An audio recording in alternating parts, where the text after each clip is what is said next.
Jadi kalau salah tegur. Dan kita nggak boleh mengatakan ketika ada Habib salah, lawan. Nah, itu bahasa itu nggak etis banget ya, kayak mau perang aja. Bahasa itu seharusnya dihemat ya, dikantongin untuk siapa? Untuk melawan orang-orang kafir harbi gitu ya.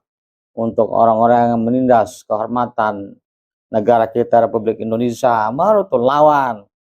Ya kalau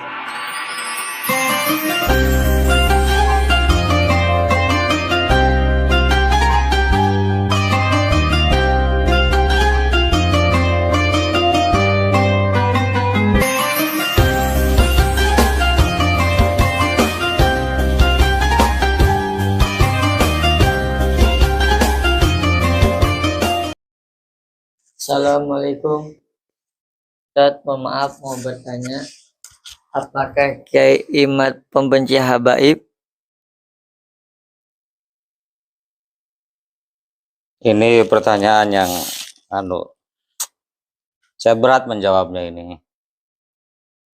Ya, saya kira udah banyak sih yang menanggapi ya.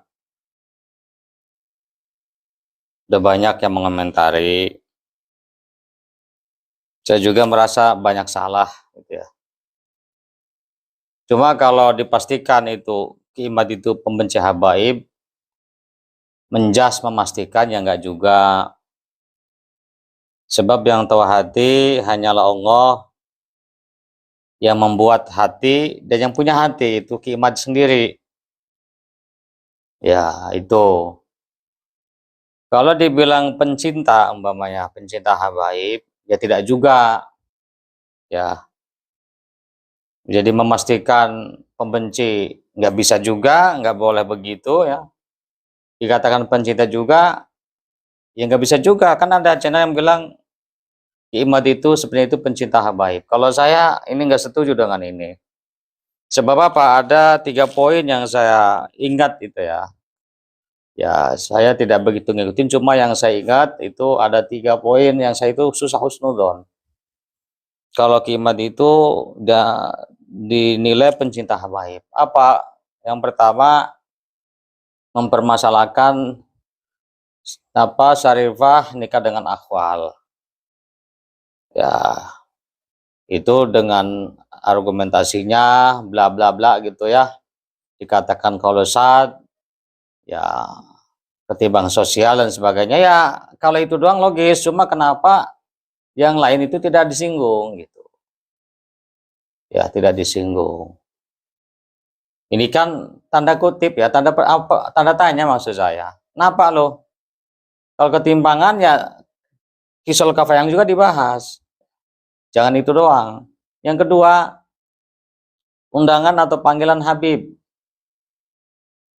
ya, pertama menyampaikan katanya itu gelar sarjana lebih mulia. Terus bagaimana panggilan Habib? Dijawab, itu kalau nanti menimbulkan kesombongan, ya itu lupa diri, ya itu haram. Dengan dalil wala ta'awanu 'alal itsmi wal udwan. Ya, permasalahannya yang itu saya juga tanda tanya, kok yang diomongin undangan Habib doang, undangan kehormatan Habib doang, yang lainnya nggak disinggung gitu. Undangan Gus, undangan Cak, undangan Buya, undangan Kiai, ajengan. Ya semua undangan kemuliaan itu kalau itu menimbulkan atau menyebabkan kesombongan, itu jatuh kepada alal ismi wal udwan, ta'awun di situ, ya sama saja hukumnya haram. Jadi istilahnya betul, jawabannya betul dengan apa yang ditanyakan oleh penanya, cuma permasalahannya kenapa itu doang yang dimasalahkan. Nah, yang ketiga itu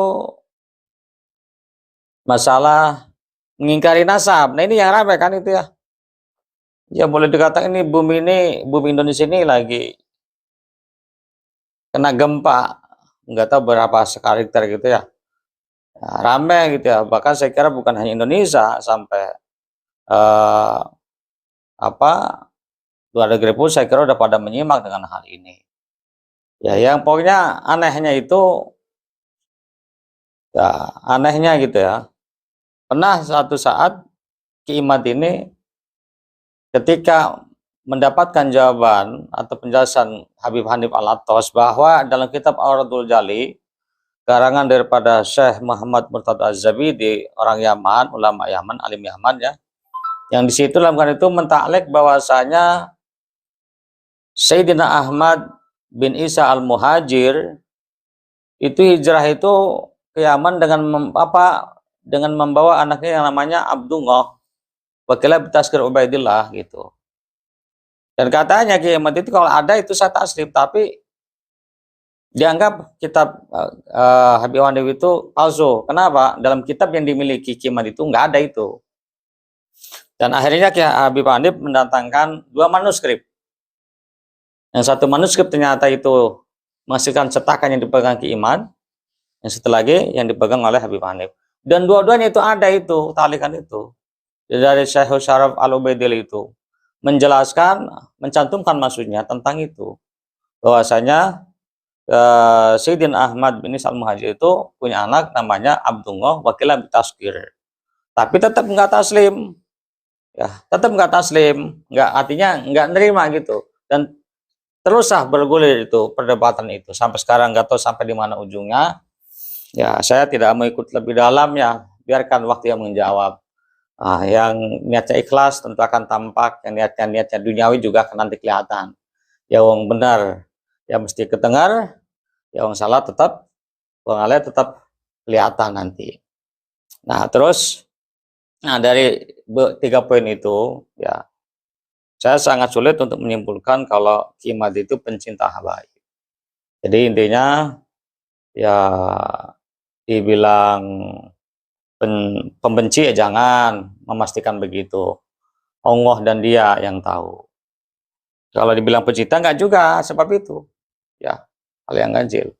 Udahlah, kita jangan terlalu larut ngikutin ya, itu lebih dalam. Biarkan Allah nanti yang memberikan jawaban. Karma bagi pelaku ya, baik dan buruknya. Karma untuk yang punya nama karma sekalipun akan kena karma begitu. Ya Ustaz Firman ya. Nah, terus bagaimana sikap kita menghadapi ahibba atau habaib? Ya, kalau kita harus berhusnudzon lah dengan beliau. Wong Mbah Hazim, Mbah Hasbungo ya, Syekh Nawawi Tanara, Syekh Mahfud Turmuzi, Syekh Ahmad Jadi Dahlan, ulama-ulama besar lah yang itu ternama. Ilmunya, kesolehannya, kewaraannya tidak diragukan. Yang mencetak ulama-ulama kibar, ulama-ulama besar. Nah, kita tetap ta'zim. Ya, kita harus hormat dengan habaib. Nah, kalau habaib salah, ya salah, disalahin dong. Masa salah dibenerin? Ya salah. Ya salah dibenerin, ya salah. Habib nggak sholat ya dosa. Nggak zakat ya dosa, nggak puasa ya dosa. Kita tegur, ingetin dengan cinta dan sayang gitu loh. Ya, kesalahannya ya ditutupi. Ya, ditutupi bukan berarti dibela. Bukan, beda tuh ya. Menutupi dengan dibela, salah. Kalau punya kesalahan ditutupi itu bagus gitu. Menutupi aib itu bagus. Terpuji. Ya. Tapi bukan berarti membela, ya salah tetap disalahkan, diingetin. Ya. Jadi itu sikap kita, ta'zim kita menghadapi habaib. Ya, ta'zim itu harus kita duduk, nggih, ya kata orang Jawa mah. Maaf, yang terhormat, tidak harus begitu, termasuk kita menasihati pun bagian daripada ta'zim, menurut saya begitu. Ya, jadi ya diingetin begitu, jangan. Nah, apa namanya, sekarang kan serba medsos ya, serba apa-apa dipublikasikan lewat medsos. Itu nggak boleh begitu, itu aib, itu kesalahan fatal. Siapapun itu ya, siapapun, tidak harus habaib, tidak harus sahibah, keburukan siapapun kalau diviralkan, di-share, itu salah. Apalagi itu ahibah yang kita yakini adalah dirah Rasul yang itu soal menyambung kepada baginda Nabi Muhammad Shallallahu Alaihi Wasallam. Nah, kalau sesama Islam mah, sama Muslim, apalagi orang-orang yang punya turunan bagus, orang mulia ya, azaduhum, orang-orang mulia, ya, ulama, wali, ya punya jasa besar untuk bangsa ini. Ya, kita harus hormat. Tidak betul kalau mengatakan apa sih jasa mereka. Itu Ustadz Firman ya. Ya semuanya nih. Itu orang yang nggak tahu sejarah itu kalau mau begitu tuh. Apa sih? Ya sedikit sejarah jasa nubas ini. Berarti nggak paham sejarah, saudara. Maaf itu. Karena dia begitu. Lawan. Apa sih jasa mereka?